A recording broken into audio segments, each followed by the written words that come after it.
Hello. There we go.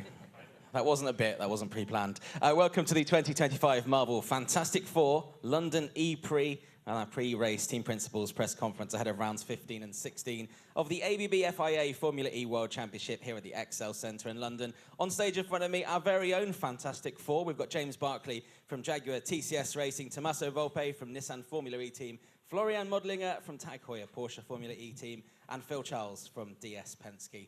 And we'll start with James Barclay. The last hurrah, James, for you this season and for your time at Jaguar TCS Racing. How are your emotions coming into these last couple of races in charge? For sure, it's a special weekend. It's bittersweet, as I've probably described to a few people. It's an amazing championship. It's been an absolute honour to bring Jaguar back to motorsport and to win world championships. So, yeah, I'm treating this also like, to some degree, like business as usual, right? We've got 2 more races to go.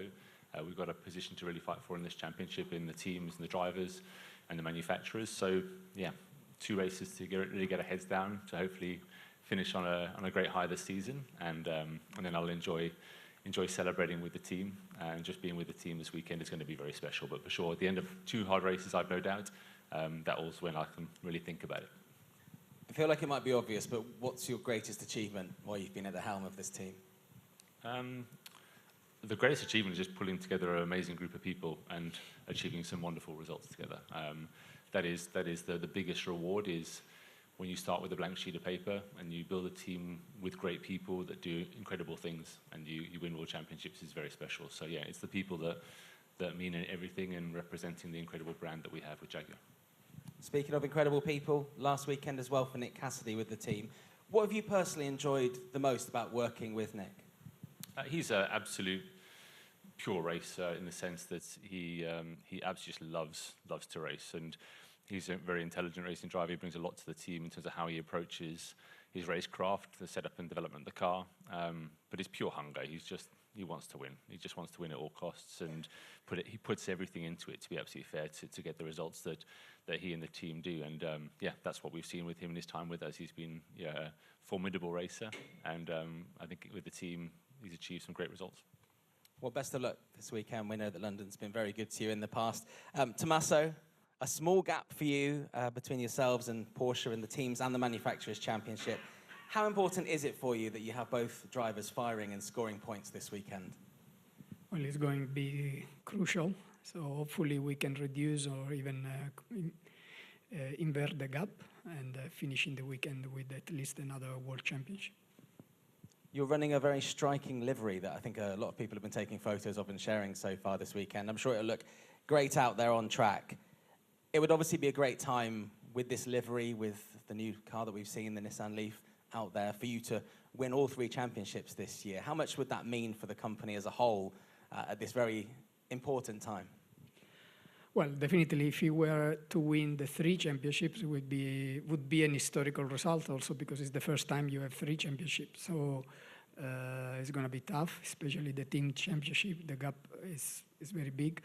But as you said, we are running with this special livery because we wanted to use this last race of the season to celebrate the Nissan Leaf. We have just launched the new version, and this is the very first mass-produced electric vehicle. So we were pioneering in the industry, so we thought that if we win the manufacturer championship, which is the very first one, it could be a nice story to say that we pioneer also this championship. So this was a little bit the thinking behind. And how much will you be paying attention to what Florian and the team at Tag Heuer Porsche are doing this weekend? But it's crucial. Last 2 races is all about, for these 2 championships, is all about Nissan and Porsche. So obviously, we have to look at each other, I guess, during the race, and adapting possibly during the race to what the other competitor is doing, for sure.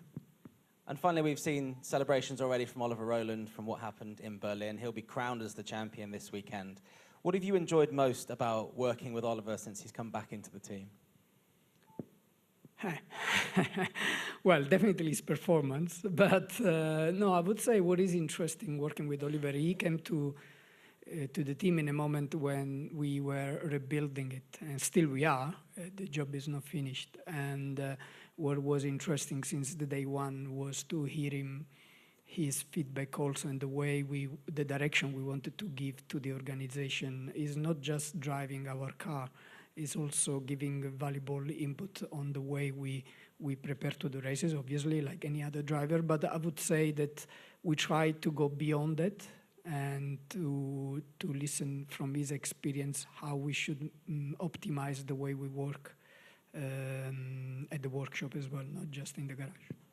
Okay, thank you very much. Hopefully we get some more memories for you here in London this weekend. And speaking of memories for you, Florian, some great memories from last year with Pascal winning the World Championship here at Excel. Yeah, hello everyone. Clearly a very special venue, and with the memories we have from last year, which was a great success. First World Championship title for Porsche in Formula E, and also how we achieved it here. Therefore, always very happy to come back to this place and to this racetrack, and it's everything set up for an exciting weekend. Where Pascal had to sort of come from behind to win that championship last year, this year you come into the Teams and Manufacturers Championships, but with a lead in both of those. How will you ensure that by the time these two races are done, you're ahead of these guys? Yeah, first of all, the gaps are quite small. In the manufacturer, it's really small, and the teams it's a bit more. We have to focus on the first race day to have a clean first race day to maximize the points. We are focusing on ourselves, and then we see where we are after the first race day and head into the second one. I think there's no different approach than the rest of the season. As much as I say it would be an important victory in those two championships for Nissan, it would obviously be a huge moment for Tag Heuer Porsche as well, with a first Manufacturers Championship. How would that feel for the wider Porsche brand after missing out on Pascal retaining his championship this year? Yeah, there we have to say I'm first of all very, very proud of the whole team and the development team at home, that we arrive again here and we are able to fight for 2 World Championship titles. Yes, the driver one is gone. There again, congrats to Olli Roland and Nissan. It was a superb season. We tried to keep it open until London, which we did not succeed. But really proud of the whole team that we are here up to fight for 2 World Championship titles. And this is, second year in a row arriving here. Also in season 9, we were quite well in the mix on the top. And this consistently being there and fighting for titles, I think under cost cap conditions, it's a thing which is very special. And I'm proud about, and great job from the whole team and the development team. Perfect stuff. Thank you very much, Florian. On to you, Phil. You're currently sitting third in the Teams Championship, and you're going to want to stay there this weekend and be on that championship podium this weekend, well, this season. Yeah, sure. So you're absolutely right. We'd love to stay there. And isn't it great for the championship? There are 4 teams that are snapping at our heels. It doesn't do me any good. The heart rate's already going, and I'm getting through 3 T-shirts a day. But isn't that brilliant? It means it's such a close race that we'll go into across these 2 days. So I'm really looking forward to it. The team are all up for it. Tails are up, ready to go. But it's really close, and particularly these guys. With James sat next to me, it's his last race weekend, so we're hoping he has a bad one and we have a good one. But congratulations to him for all the amazing years he's had. So we're really looking forward to it. It should be great, and it'll come down to all the little things. So you've got to make sure you're on it in every respect.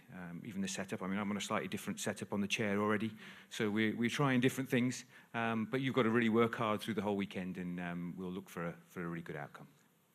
I don't know if dry cleaning in different chairs comes under the cost cap, but I'm sure that's a question. It probably does. Probably, yeah. You obviously know James incredibly well. You're going to miss him, I'm sure, seeing him around the paddock, even though you're on opposing sides now. I'll miss him in the paddock, but we'll go and do some go-karting together at some point, and I'll beat him. Say that like you're going to win. I am. I will, Yeah. and it's not just because of the weight advantage, because we'll weight the carts correctly. But we'll continue the competition outside of this arena. But it's been some great years. We certainly shared. I think you mentioned journey. I've kind of said that to some other people as well. We had a great journey together, and started from a low.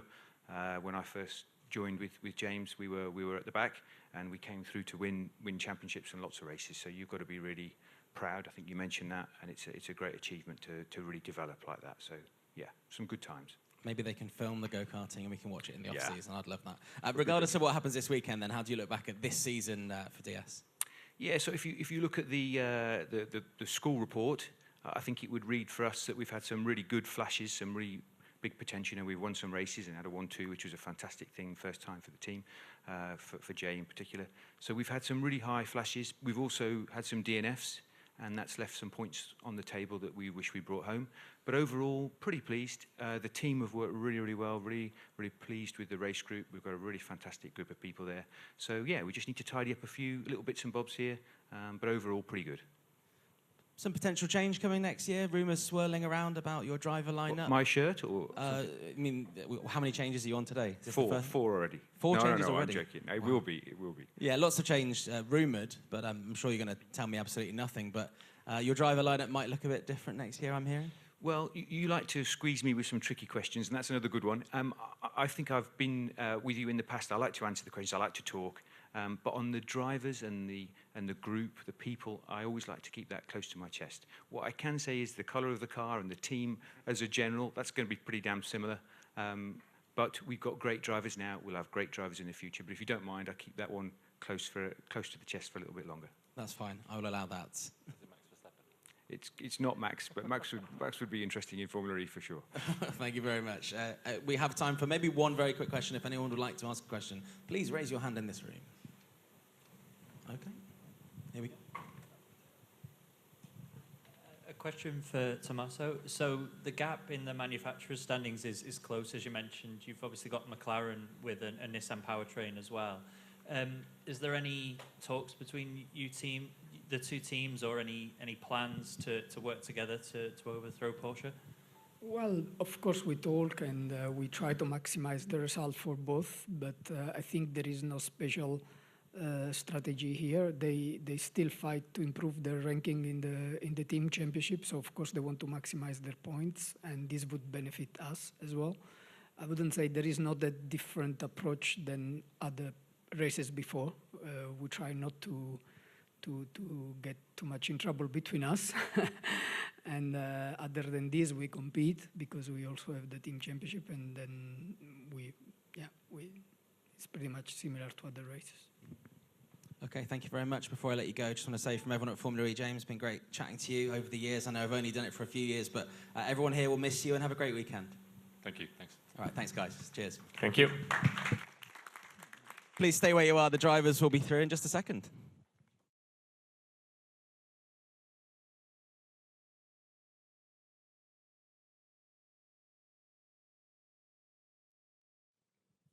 This is the pre-race drivers' press conference ahead of the 2025 Marvel Fantastic Four London E-Prix rounds 15 and 16 of the ABB FIA Formula E World Championship here at Excel Centre in London. Not a Fantastic Four in front, but a Fantastic Three. Oliver Rowland from Nissan Formula E team, our brand new world champion. Taylor Barnard from Neil McLaren Formula E team. And of course, Dan Ticktum from Cupra Kiro. We'll start with the champ. 12 days since you clinched the championship in Berlin. What have those last 12 days looked like for you? Quite busy. Yeah, lots of events and trying to celebrate a little bit the championship, spending time with family. Also trying to prepare for this race, which is important for the team. So, yeah, I wouldn't say there's been too many celebrations yet, but I guess they're to come after this weekend. We saw Oasis was one of the ways you celebrated. We got a favourite song by Nolan Liam. There's only one answer. Bear in mind you're at Formula E. She's electric. Honestly, they were all great, but cigarettes and alcohol is probably my favourite. Yeah. Are they as good as people say they are? Yeah, honestly, it was amazing. I was expecting maybe to be not quite as good as what they were back in the day, but for me, it was every bit as good, and it was mega. There's probably some comeback reference between you and them, and we can go down, but let's not. How different is it going to be then this weekend? Knowing that pressure's off for you personally in your championship, that's done and dusted, but obviously fighting for two different championships for the team. Yeah, I mean, it's going to be a little bit different. I definitely feel a bit lighter and a bit less pressure than at the last four races. The way I see it really is I'm going to come to probably one of the first races in my career where I can kind of relax, enjoy it. In the team's championship, I feel like really we've got nothing to lose and everything to gain. So, you know, we're a little bit away from Porsche in the team's championship, but I still think it's reachable, so we'll do our best. If it doesn't happen, it doesn't happen. But, yeah, I'm seeing it as a bit of a challenge and, yeah, looking forward to the weekend. Just looking forward to driving freely and hopefully I can do a good job. I'd imagine qualifying is going to be quite important here in London. What kind of conversations have you and Norman had about where you need to be come the start of that first race? Yeah, I mean, honestly, we think about different permutations when we're in the sim. You can only really plan on Saturday after qualifying for the race. I think for qualifying especially, we'll try and get the car in a good place throughout FP1 and FP2, and then it's down to each individual to extract the most from the car, and hopefully we can both do that in both sessions on Saturday and Sunday. And then we'll see what's available on strategy, but I think, yeah, as you said, the priority is to try and get 2 cars at the front in both races, because overtaking can be difficult here, not impossible. I think I won from 9th with a similar energy target last year, so I don't think it's impossible, and with the new attack mode, probably even easier to move forward, but yeah, we'll see on the weekend, but at first we just have to try and get the car towards the front. New livery on the car this weekend. Are you a fan of the blue? Yeah. It's okay. Okay, that's fine. I'll leave it at that. I don't want to put you in a tricky spot there.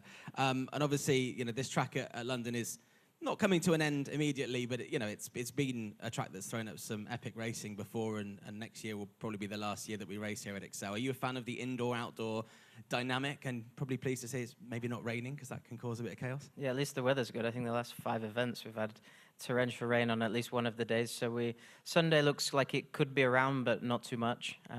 Honestly, I really like the track from a single lap perspective, getting close to the walls, having different tarmacs in and out. I think it's a challenge for the drivers to get the most out of the car, so I really like the track. From a racing perspective, it can be a little bit more difficult to pass, but hopefully with the pit boost and the attack mode be more powerful this year, it can make the races slightly more interesting. But for me, over 1 lap, it's one of the best tracks this season. Okay, well, we look forward to it. Best of luck. Taylor, an outstanding year for you so far. Obviously, your rookie season, multiple podiums, pole positions, a fastest lap, records broken as the youngest driver to do certain things. There's only one thing missing. Is it going to happen this weekend, that race win? Yeah, I'm Not well to add aware pressure. of that.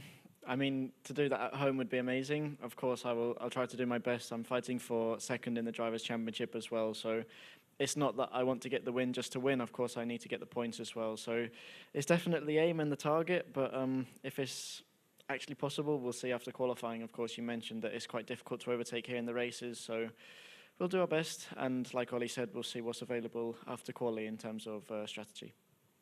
Now, you started your career in Formula E by standing in for Sam Bird last season. You've then become his teammate this season. As that partnership comes to an end this weekend, how has Sam personally helped you both on and off the track? Yeah, I mean, he's been the best teammate I've had so far in my career by a mile. When he took me in as his teammate at the start of this year, he was super helpful, of course, one of the most experienced drivers in Formula E. I thank him for so much and what he's helped me for, not just on the track, but off the track as well. With media was actually one of the things that I struggled with the most, and him just explaining how he deals with it and how he tries to put himself out in front of the camera was one of the biggest helps to me. So I have a lot of thanks to say to him, which I can't get out all right now, but yeah, he's been a great teammate to me this year.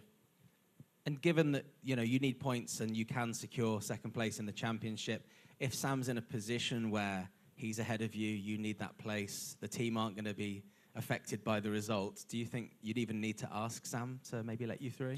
I don't think I would need to ask him, but if we were first and second, I would definitely not want to take a win away from him, especially if this is to be his last weekend in Formula E, then I would never want to do that. If he's in the lead, of course, he deserves to win the race. If we were in P7 and P8 and it meant the difference, I think I wouldn't even need to ask twice. I think he would do it. And of course, it wouldn't change the team's championship either. So I don't think there'd be any issues there. But of course, I want Sam to do the best that he can as well this weekend for himself. Of course, obviously, not just for Sam, but a very emotional weekend for everyone involved in the team, with McLaren leaving the championship after this weekend.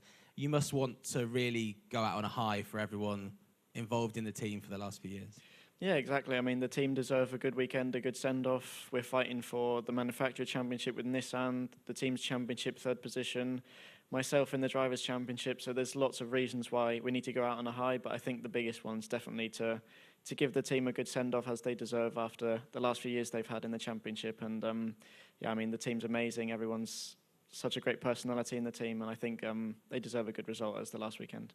Okay, best of luck this weekend. Dan, come to you. First question. What's the horse all about? We've all seen it. It's a Cupra thing. I wasn't really aware much until this weekend, and someone told me before I got here that I'd have to be riding a horse around the track. You've ridden a horse before? I have ridden a horse. I'm not a fan, to be honest. It's 1 horsepower, mate. It's pathetic. What's the horse's name? Levi. Levi. The horse was actually lovely. He's a very beautiful Professional animal. horse, I heard. Yeah. Just stood there for 2 hours. He didn't just chills, yeah. It's quite good. There's no mess on the track. It's good. No mess. Excellent stuff. Not that I was aware of, anyway, yeah. Obviously, a lot has changed for the team since we were here last season.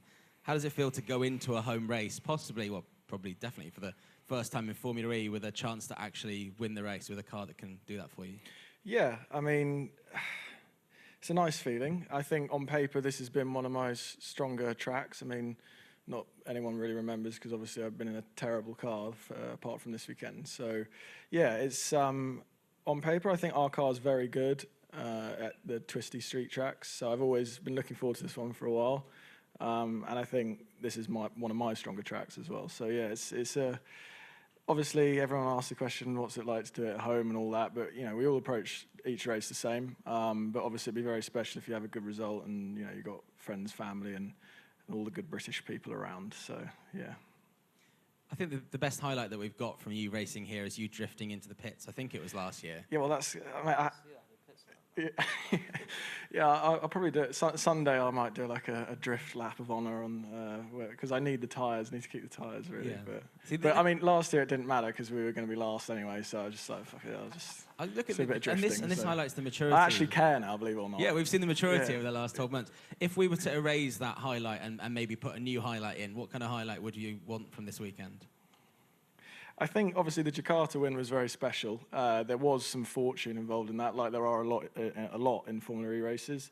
I think you know to have a win fully on merit, you know, where you know, let's say the strategy's a bit, you know, we don't know what to do. I make a call for attack mode, sort of by myself, and you know, overtake well, defend well, and you know, have a race that's fully on merit, which is quite tough to do in Formula E because they're so unpredictable. But yeah, qualify top 3, I think, and try and get another win would be marvellous. We've obviously got an eye on next season already. Given the progress that we've seen this year, which has been massive for the team, what do you think is achievable with a sort of proper crack at the next season, knowing that you've achieved some big things this year and things are looking pretty good? Well, yeah, I mean, again, after Jakarta, I was actually quite frustrated because I saw where I was in the teams, in the Drivers' Championship, and it was, you know, in the top 5, and I just thought, you know, what if we'd scored a few more points and hit the ground running at the beginning of the year? So it was a tough old chore for us to do that, you know, with only 6 weeks to prepare before the season. But, yeah, I mean, I think going into next year, if we can hit the ground running a bit, yeah, I think should be more positive. I mean, back to Miami earlier in the year, I was quite unlucky with a red flag, and there's been a bit of bad luck, and you know. But look, realistically, I don't think we're the strongest team even now. But like, I think we're still going to improve. I think we're getting to the top of the curve. It's going to start to tail off a little bit. But yeah, I've really enjoyed working with the team. Amazing, still quite a small team, incredible group of people, to be honest, some very talented people in there. And, you know, we've come from, you know, struggling, well, for many years, and now in a good car, and they've really done quite well this year. So, yeah, it's good. I know we've got team investor Idris Elba here this weekend, and you're very keen to work with him away from motorsport. You want to make some music with him. Yeah. It's quite well known. Oh, pretty cool. Have you had time to think about what your DJ name would be alongside you Idris? asked me this yesterday. Because No, he's I DJ haven't. Driss. You've got you've had 24 hours I'll now. think of something. You can't put me on the spot like that. It needs thought. Okay, fine. We've got time for a couple of questions. If you'd like to ask a question to any of our drivers, please raise your hand. Hi, LeftStockmanMotorsportMagazine.com. Question to Ollie. I'm sure you have seen the reports that Norman has been told, apparently, that he will stay on with the team next year. Obviously, there was quite a big points difference this year. We all know that doesn't always tell the full story. So how would you feel about another season next to Norman? I haven't seen any official confirmation, but just to point out on Norman's season, honestly, like, I think he's been quite unlucky at times. He's pushed me in various free practices and qualifying where he's actually been close, particularly like Tokyo, tracks like that. So I don't think his point score really reflects his true championship position. I'm sure if you asked him, there'd be areas which he can improve throughout the season. But yeah, I think if you reference the points difference between us, I think I've been fortunate in some times and he's been unfortunate. So I think the gap itself doesn't properly show the full season. But yeah, I mean, good luck to him, and he's been a pleasure having a teammate, and we'll see what happens in the future. Thank you very much. Time for one more quick one if anyone's got a question. Okay, at the front. Dan Lloyd, Race Car Engineering. Question for all three of you. Have any of you done any early sim work on the Gen 4 car yet, or is that still? Okay. Not yet. Well, off the back of that, obviously regulations have been out for a little bit. From what you've seen and heard, what excites you about the next generation of Formula E cars now that we know a few more details about them? It's going to be a beast, I think. The simulation and the speed trace numbers I've seen, the car's going to be a proper car. So I think the pace will be arguably quicker than F2. And yeah, when you look at even the G long traces of the car and how it sustains it down the straight, they're going to be extremely fast. Of course, I think Formula E and the FIA need to think about which tracks we go to and how we manage the power on certain tracks maybe, but I think, yeah, it's going to be a proper racing car, and I think from a Formula E's perspective, it will put us on a map in terms of like proper cars. Anything to add? Yeah, agreed. I mean, I think I'm not going to say too much about the Gen 3 car, but I'm not the biggest fan, and seeing some of the mock-ups and the car, which I wasn't supposed to see from someone I can't say, but it does look a lot better. So I think, you know, Formula E has arguably always been in a funny time, and I don't think Gen 3 has been particularly helpful. You need a car that looks good, and I think the Gen 4 is going to be that's for sure. And it's going to be, fast, which is also good. So. Yeah, from me, I mean, I've not really seen anything about it so far. I know it's going to be a lot quicker, which is obviously exciting, but yeah, my focus was on this year and just finishing off strong, and then whatever the future may hold, then I will turn my attention to that. Perfect. Well, thank you to our drivers. Thank you for your questions. You'll be able to speak to all of the drivers outside this room at the media pen in about 2 minutes' time.